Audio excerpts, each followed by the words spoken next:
Missiles inbound, radar locked, seconds to impact, and yet US aircraft carriers don't go down.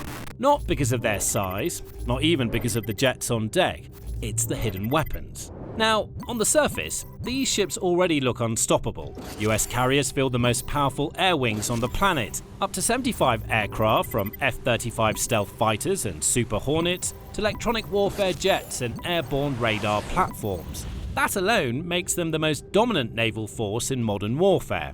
But that's not what keeps them alive. Under the radar, literally, these carriers are packed with systems designed to detect, jam, intercept, and destroy incoming threats before they ever reach the ship. And once you see how these hidden weapons work together, you start to understand why no modern navy has ever managed to sink one. So let's take a look at the top 5 hidden weapons on US carriers and how they combine to make a whole that's greater than the sum of its already formidable parts. Now, the first weapon on our list is the nerve center of the entire carrier's defenses, the Ship Self-Defense System, or SSDS. Here's the thing. For all that offensive power on the deck, these massive 100,000-ton warships still need to be able to defend themselves against incoming missiles, drones, and torpedoes. Sure, fighters armed with air-to-air missiles can be scrambled to defend against incoming threats. So-called Ready 5 FA-18EF Super Hornets or F-35C Lightning IIs are fueled, armed and manned for precisely this scenario and can be in the air within 5 minutes. But what if you don't have 5 minutes? Or the carrier is being attacked by a swarm too large for the Ready 5 fighters to deal with in time? Then, it's time to get serious. US carriers have multi-layered onboard defenses, and the SSDS is at the core of them. In addition to defending the US carriers, it's also the primary combat system for anti-air and anti-missile defense on its large amphibious ships, particularly those not protected by the Aegis system. Take a look at what it does. The SSDS integrates and coordinates all the various sensors, weapons, and countermeasures aboard the carrier. The entire detect, track, engage process. With all the ship's sensors and firepower at its disposal, it can then respond automatically to threats like anti-ship cruise missiles, aircraft, and drones, and do so in the blink of an eye. Frankly, it can deal with incoming threats much faster and more precisely than humans could. Now, as you can imagine, a great deal of technological and engineering wizardry goes into making such a complex system work, especially as well as it does. Take the automated fire control. It's directed by the compiled sensor feed. And fusing the ship's array of diverse active and passive sensors into a cohesive whole is a feat of technical ingenuity in itself. The sensors on board a US carrier typically include the AN/SPS-49 Air Search Radar, AN/SPS-48E and G3 Dimensional Air Search Radar, AN/SPQ-9B Horizon Search Radar, AN/SPS-67 Surface Search Radar, AN/SPS-73 Surface Search Navigation Radar System, AN/SLQ-32 Electronic Warfare System, Centralized Identification Friend or Foe or CIFF System, and the dual-band Spy-3 and Spy-4 radars on Ford-class ships. That pretty much covers all the bases. Now, SSDS doesn't improve the capability of all these individual sensors. Rather, it fuses both the active and the passive sensors into a composite track. It can even track data from sensors on other ships or aircraft in the fleet and on land via its Cooperative Engagement Capability, or CEC, and fuse it with the onboard data. There are several benefits to this configuration. The single track greatly improves automatic target tracking, especially against cruise missiles. It also enables faster reaction times in the literal battle space. Super useful, but expediting the detection and tracking process is only the first part of what the SSDS does. Here's why it brings more to the table. Having locked onto its targets, it can then automatically select the appropriate weapons to engage them and then fire. The SSDS controls all the carrier's onboard hard kill weapons, which we'll discuss shortly. But it also controls soft kill options, such as launching decoys or engaging the carrier's onboard electronic warfare equipment to jam incoming projectiles. Like most US weapon systems, the SSDS undergoes regular modifications and upgrades to able to contend with an ever-changing threat matrix. The current iteration is the SSDS Mark II, which has 6 variants, mods 1 to 6, tailored for use on different classes of ships. The USS's 10 Nimitz-class carriers use Mod 1, while Mod 6 is specifically geared for Ford-class carriers. Now, there's a new configuration currently being rolled out called SSDS Baseline 12. Among other advanced upgrades, the new configuration integrates the SPY-6V 2V3 Enterprise Air Surveillance Radar, or EASR, along with enhanced cybersecurity and virtualized system architecture for improved resilience and readiness. It also integrates the second mind-blowing hidden weapon on US carriers on our list, the new Surface Electronic Warfare Improvement Program, or CWIP Block 3. This system, also known as AN/SLQ-32V7, introduces advanced electronic attack capabilities to the legacy AN/SLQ-32 electronic warfare system on US carriers. Electronic warfare, or EW, is of course the process of interfering with the signals guiding and controlling incoming enemy threats, so that they either miss their targets, are eliminated, or captured. Besides these essentially defensive roles, EW is also used offensively to blind enemy radars and confuse air defense missiles and drones. The AN/SLQ-32 EW suite, commonly known as SLIC-32, has been the primary shipboard EW system used by the US Navy since the late 1970s, including on all US carriers. It provides early detection, signal analysis, threat warning, and protection from anti-ship missiles by offering full threat band frequency coverage, instantaneous azimuth coverage, 100% probability of intercept, and simultaneous response to multiple threats.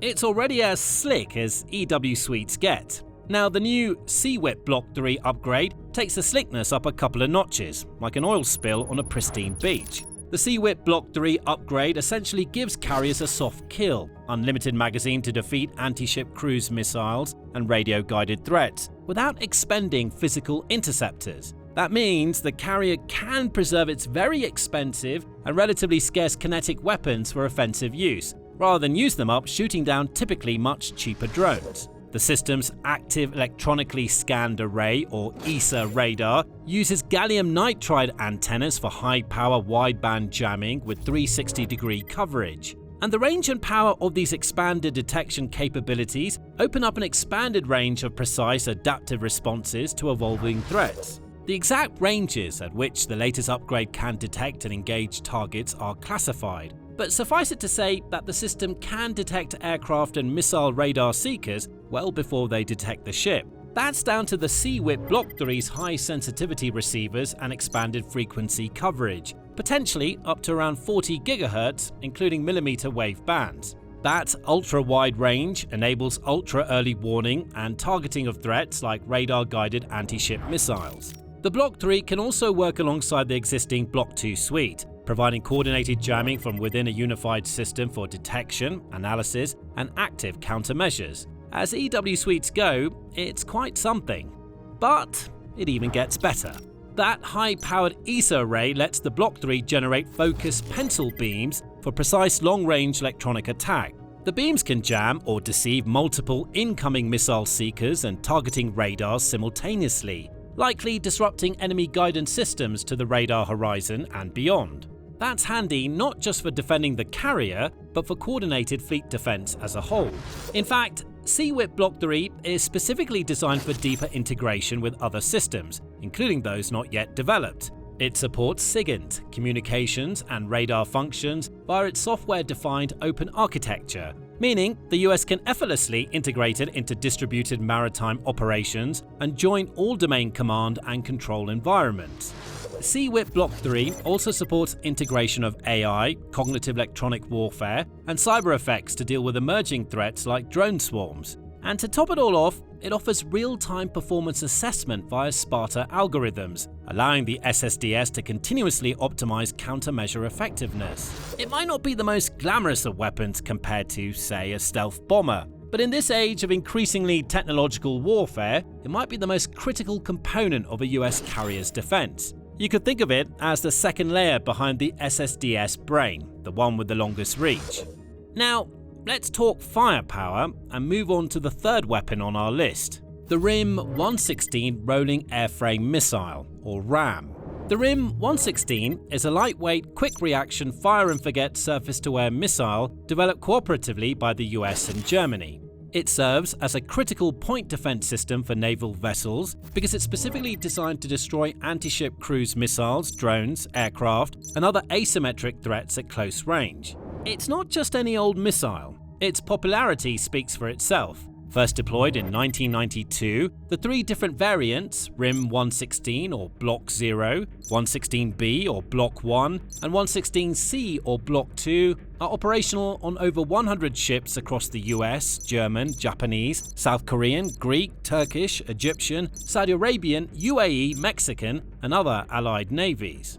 That includes deployment across all US supercarriers, where it serves as a last line of defense. The Block 2 variant, which is currently in serial production, has a length of 9.45 feet, a diameter of 6.25 inches, a wingspan of 12.65 inches, and weighs just under 195 pounds. It cruises at an undisclosed supersonic speed, has a range of just above or just below 6 miles, depending on the variant, and carries a high explosive blast fragmentation warhead with 7.9 pounds of explosive weight. Unusual for missiles, it also offers 3 guidance modes: passive RF IR, IR only, or dual mode, i.e. RF plus IR. Typically, it uses passive RF homing to track radar-emitting threats and then switches to IR for the terminal phase. That means it's likely to hit its target even if the threat goes dark. In fact, the RIM 116 offers true fire-and-forget functionality. It requires no radar illumination or guidance from the ship after launch, reducing both its own electronic signature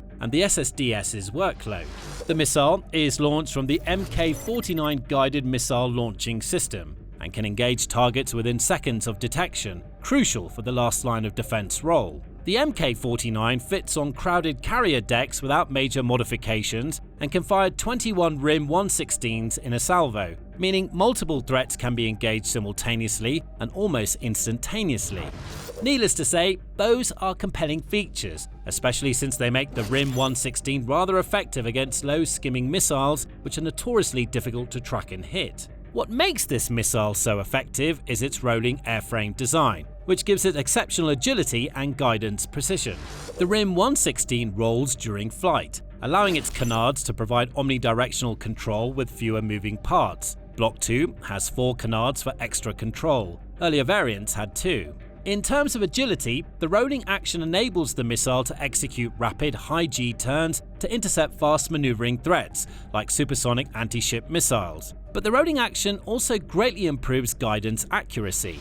Rolling enables the missile's passive RF seeker to detect the direction of incoming radar emissions by sampling signals in different planes. Typically, you need heavy, expensive, complex multi-plane sensors to fulfill the same role. The rolling action eliminates the need for them, making the RIM 116 cheaper and more agile. But since we're talking advanced high-end missiles, here's what cheap means. The RIM 116 cost around $900,000 per unit, excluding ship, maintenance, and personnel costs. But with a reported 95% kill rate, it's easy to make the case that it's well worth the price. It's the carrier's last line of defense after all. And as you've probably noticed, here on The Military Show, we don't just regurgitate the same old angles on the same old stories as your common and garden military-focused channel. We dive deep to bring you the facts that matter and analysis to make sense of them. So, subscribe to the channel for the best military coverage on YouTube. Now, compared to the RIM 116, our fourth hidden superweapon on US carriers is right at the other end of the defense spectrum. Now, a carrier's first line of defense comes from long-range missiles like the SM-2 and SM-6, fired from the warships in the carrier group that accompanies it. From a defensive perspective, that's precisely why the likes of the Arleigh Burke-class destroyers are included in the group.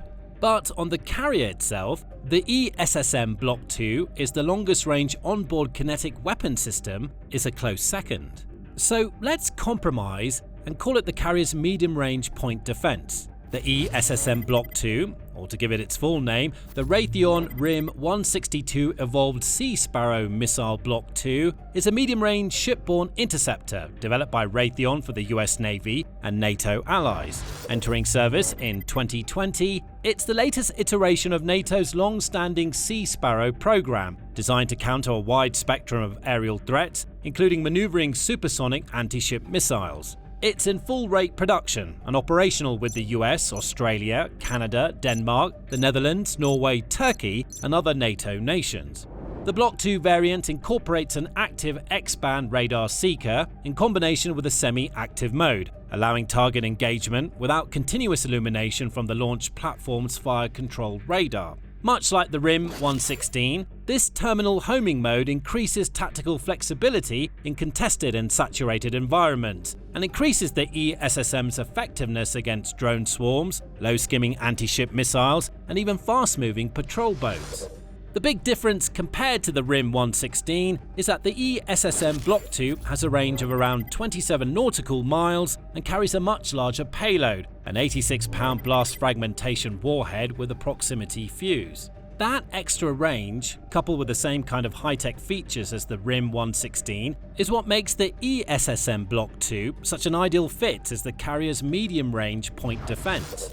For most US warships, the Block 2 is designed to be quad-packed into a single Mk-41 vertical launch system cell. But on the US carriers, they're launched from the Mk-29 guided missile launching systems, above deck, 8-cell launchers specifically designed for the ESSM. Most carriers have 2 Mk-29 launchers, giving a total of 16 ESSM missiles for point defense. That's significant firepower to take out any threats that sneak past the carrier group's long-range missile defenses. But 16 missiles might not be enough to protect against a sizable drone and/or missile swarm. That's where our fifth and final hidden carrier weapon comes in: Coyote and Roadrunner M interceptor drones. These systems solve for one of the most critical questions in modern drone warfare: the cost-to-kill ratio. It's simply not feasible to shoot down incoming $30,000 drones with missiles that cost multiples more. Of course, if there's a single $30,000 drone heading for a critically important target, where the damage could be worth many millions, if not billions, then it still makes sense to use a $1 million missile to shoot it down. But what if there's a swarm of cheap, deadly, maneuverable drones approaching? Expending all your pricey missiles to bring them down might not bring down all of them, but it can leave your defenses depleted. For the answer to this, we need to turn to Ukraine. Facing down large swarms of Russian Shahed-Gerand drones nightly for a couple of years, no one's more acutely aware of the problem than the Ukrainians, and they came up with an ingenious yet completely practical solution: shoot down drones with drones. And now the entire world has jumped on the bandwagon. For the US carrier fleet, the threat from drone swarms is constantly growing. The US had a taste of it in 2025 during its brief Operation Rough Rider campaign against the Yemeni Houthis, and decided its carriers needed to fight fire with fire, the Ukrainian way. It decided to utilize US-made interceptor drones to protect its fleet, and selected Anduril's Roadrunner M and Raytheon's Coyote Block 2 interceptors as the first to be integrated. The Coyote Block 23NK is a tube-launched, jet-powered loitering interceptor costing around $100,000 to $125,000 per unit. Block 1 is around 3 feet long, has a wingspan of just under 5 feet, a weight of 13 pounds, and a loiter time of an hour. The exact specs for Blocks 2 and 3 aren't specified, but it travels at 345 miles per hour, a significant upgrade on Block 1's 63 to 80 miles per hour, and has a range of around 9 miles. The later variants have been adapted for shipboard use thanks to the Coyote's rocket-assisted canister launch configuration. Depending on the variant, the Coyote can engage drones with either a 4-pound blast fragmentation warhead or a non-kinetic payload, likely a high-power microwave or electromagnetic pulse. The non-kinetic variant, the Block 3NK, could be particularly useful for close-range interceptions above the carrier itself. Kinetic hits typically cause the incoming drone's warhead to explode, potentially damaging shrapnel range down below, in this case onto the deck. The Block 3NK literally knocks enemy drones out of the skies as it flies past them, with no explosions or collisions. Even better, after it's completed its mission, it returns, is caught in a net, and can be reused. That's just not possible with a kinetic interceptor. They're designed to explode on impact after all. Exact specs for Anduril's Roadrunner M are a little harder to come by. It's around 5 feet long and is powered by 2 small turbojets with thrust vectoring. It's equipped with a high explosive warhead, and it offers 3 times the warhead payload capacity, 10 times the one-way effective range, and is 3 times more maneuverable in G-force compared to similar offerings on the market, at least according to a company press release. At around $500,000 per unit, it's substantially more costly than the Coyote. However, unlike most other kinetic interceptors, this reusable jet-powered interceptor can return to base if not used, reducing the long-term costs. Unlike the canister-launched Coyote, the Roadrunner uses a vertical takeoff from an autonomous nest hangar. If the mission is aborted, it can return, landing vertically on flip-down legs, ready to be reused. The reusability, no doubt, played a role in the Navy's decision to opt for both the Coyote 3NK and Roadrunner M as its interceptor drones. Both systems already fulfill the basic requirement of providing a layered, cost-effective defense against drone swarms at a fraction of the cost of traditional missiles. The ESSM Block 2 cost about $1.5 million per unit, while the longer-range SM-2 missiles carry a price tag of about $2 million, and SM-6 missiles cost over $4 million each. The Roadrunner M is almost half the price of a RIM 116, and 3 times less than an ESSM Block 2, and the Coyote is 3 to 4 times cheaper than that. It's a no-brainer. But there's just one catch, at least in terms of our listing. The Coyote and Roadrunner M systems aren't actually installed on the US carrier themselves, like the other weapons we've showcased. Rather, they're being installed on the Arleigh Burke-class destroyers that accompany US carriers in the carrier strike groups. Still, that doesn't really reduce their effectiveness in the carrier defense role. They can be airborne when the strike group is in a threatening area, and then assigned to an incoming threat that's detected, cutting the response time. From that preemptive pose, they can fast maneuver to intercept an assigned target, or even circle until one is acquired, and land back on the launch ship if not. One thing that's not clear at the moment is whether either drone can be currently controlled via the carrier's SSDS. Both systems are likely operated independently or through their own dedicated fire control systems on destroyers, rather than being centrally managed from the carrier.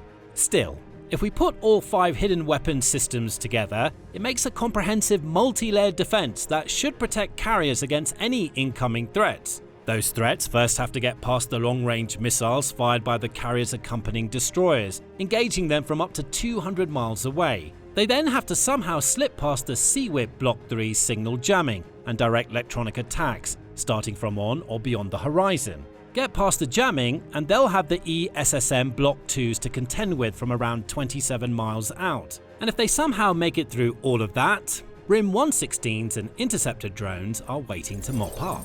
That's why it's practically impossible to sink a US aircraft carrier. You have to get past all those layers of hidden but mind-blowing weapons before you can ever try. Nonetheless, the mighty aircraft carrier might be becoming obsolete anyway. Check out this video to find out why, and thanks for watching.